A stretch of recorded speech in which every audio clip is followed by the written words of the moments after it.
Os livros de Esdras e Neemias. Na maioria das Bíblias modernas, esses livros são separados, mas essa divisão aconteceu muito tempo depois de terem sido escritos. Originalmente foi um trabalho só, escrito por um único autor. A história se passa depois que os babilônios destruíram Jerusalém e o seu templo e levaram muitas pessoas para o exílio. E a história desse livro começa cerca de 50 anos depois e conta o retorno de alguns israelitas a Jerusalém, e o que aconteceu quando eles reconstruíram a cidade e as suas vidas lá. Especificamente, o livro se concentra em 3 líderes-chave que guiaram os esforços de reconstrução. Você tem Zorobabel, depois Esdras e depois Neemias. E o conceito do livro se concentra nos esforços de cada líder. Zorobabel leva um grande grupo de pessoas de volta a Jerusalém para reconstruir o templo. E cerca de 60 anos depois, Esdras chega a Jerusalém para ensinar a Torá e reconstruir a comunidade. E depois dele vem Neemias, que lidera a reconstrução das muralhas de Jerusalém. E essas 3 histórias são projetadas para serem paralelas. Cada uma começa com o rei da Pérsia solicitado por Deus para enviar o líder a Jerusalém, e ele oferece recursos e apoio. E cada líder encontra oposição nos seus esforços, as quais eles superam, mas de uma maneira que leva a um estranho anticlímax em cada uma das 3 partes. Vamos voltar onde tudo começou e ver como tudo se encaixa. Assim, a história começa com um decreto de Ciro, rei da Pérsia, e ele é movido por Deus para permitir que os exilados retornem a Jerusalém e reconstruam o templo. E o autor diz que isso cumpre uma promessa feita pelo profeta Jeremias de que os exilados um dia retornariam a Jerusalém. Agora, esse cumprimento deve aumentar nossas esperanças em muitas outras promessas proféticas que indicam que o exílio não era o fim da história. Temos esperança para o futuro rei messiânico da linhagem de Davi. Temos esperança de um templo reconstruído onde a presença de Deus habitará com seu povo. Esperança de que o reino de Deus venha sobre todas as nações da terra e traga sua bênção, assim como ele prometeu a Abraão. E assim, é com todas essas esperanças em mente que lemos a história de Zorobabel. Seu nome significa plantado na Babilônia. Ele representa a geração nascida na Babilônia em cativeiro e lidera uma onda de israelitas que estão retornando a Jerusalém. Depois que eles se estabelecem por lá, eles reconstroem o altar para oferecer sacrifícios e depois o próprio templo. A cerimônia de fundação e depois a dedicação final do templo são momentos-chave. As histórias passadas do tabernáculo e a dedicação do templo devem estar em nossas mentes. É quando a nuvem de fogo da presença de Deus deve descer. Ele está entre o seu povo, e isso não acontece. E assim, enquanto pessoas estavam felizes com esse novo templo, os anciãos que tinham visto o templo anterior de Salomão clamam em pesar. Não é nada como o passado glorioso que tiveram, ou as suas esperanças para o futuro. E é aqui que temos a primeira história de oposição, e é muito estranho. Assim, os netos dos israelitas que não foram levados para o exílio tinham estado vivendo em Jerusalém o tempo todo, e vêm para oferecer ajuda na reconstrução do templo. E Zorobabel recusa. Ele diz: vocês não fazem parte do nosso templo. E isso, claro, gera um conflito que Zorobabel supera. Mas é muito estranho porque os profetas previram que as tribos de Israel se reuniriam juntamente com todas as nações para participar da adoração do Deus de Israel quando o reino finalmente chegasse. Então esse é um momento anticlimático, para dizer o mínimo. Na próxima sessão avançamos cerca de 60 anos e conhecemos Esdras. Ele é um líder entre os israelitas exilados na Babilônia. Ele é um estudioso da Torá e um professor, e então é nomeado por Artaxerxes, rei da Pérsia, para liderar outro grupo de pessoas de volta a Jerusalém. E Esdras quer trazer a renovação espiritual e social entre as pessoas. As nossas esperanças são altas, e novamente chegamos a outro momento anticlimático da história.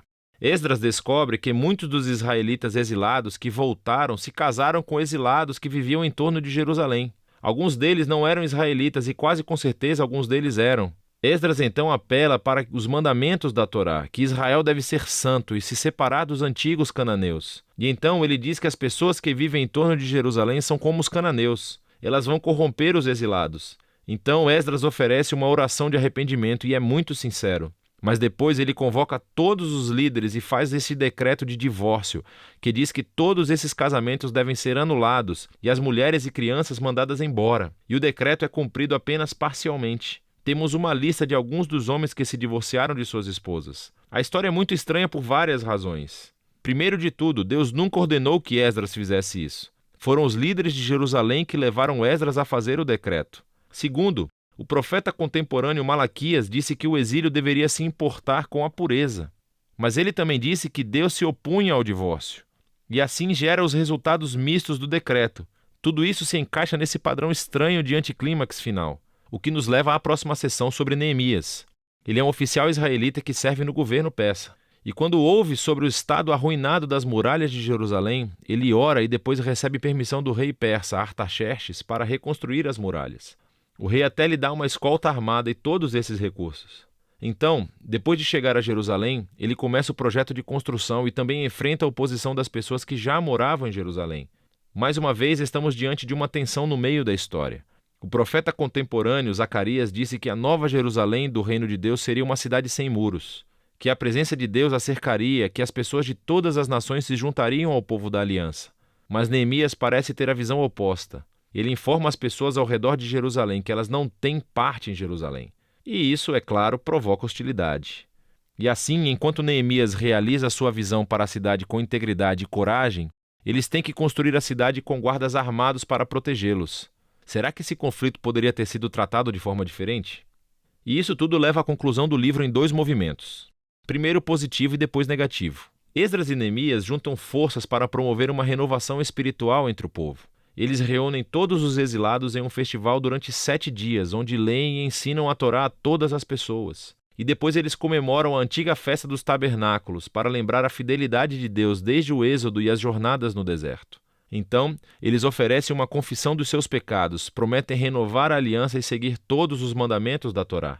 E terminam com uma grande comemoração sobre o templo, as muralhas de Jerusalém. E estamos pensando que este até poderia ser o ponto da virada, mas não é. O livro termina em um grande infortúnio. Neemias caminha pela cidade e descobre que o povo não cumpriu seus votos da aliança. Assim, o trabalho de Zorobabel é desfeito e ele descobre que o templo está sendo negligenciado e ocupado por pessoas não qualificadas. Ele então descobre que o trabalho de Esdras está sendo comprometido. Ele encontra todos transgredindo a Torá. As pessoas estão trabalhando no sábado. E isso afeta até mesmo seu próprio trabalho nas muralhas, porque as pessoas estão montando mercados ao redor dos muros de Jerusalém e trabalhando no sábado. Então Neemias fica furioso. Ele bate nas pessoas, arranca os seus cabelos e grita: obedeçam aos mandamentos da Torá. E as suas últimas palavras são uma oração para que Deus se lembre dele, que pelo menos ele tentou. E o livro termina. Quero dizer, é muito estranho, mas estamos preparados para isso, certo? Esses momentos anticlimáticos foram entrelaçados intencionalmente no conceito do livro. E assim levanta-se a questão: o que esse livro contribui para o enredo da Bíblia? Bem, lembre-se, o livro começou aumentando as nossas esperanças nas promessas proféticas sobre o Messias, o templo, o reino de Deus. Mas nada disso acontece. Então, mesmo que Israel esteja de volta na sua terra, o seu estado espiritual parece inalterado desde antes do exílio. E apesar de Esdras e Neemias fazerem o seu melhor, as suas reformas políticas e sociais entre as pessoas não abordam as questões centrais de seus corações. Então, esse livro está apontando a mesma necessidade destacada pelos profetas Jeremias e Ezequiel, que o povo de Deus precisa é uma transformação holística dos seus corações, se eles algum dia vão amar a Deus e obedecer ao seu Deus. E assim o livro termina de uma forma deprimente, mas obriga você a continuar lendo os livros proféticos para descobrir o que Deus vai fazer para cumprir as suas promessas da grande aliança. Mas por enquanto, esse é o livro de Esdras e Neemias.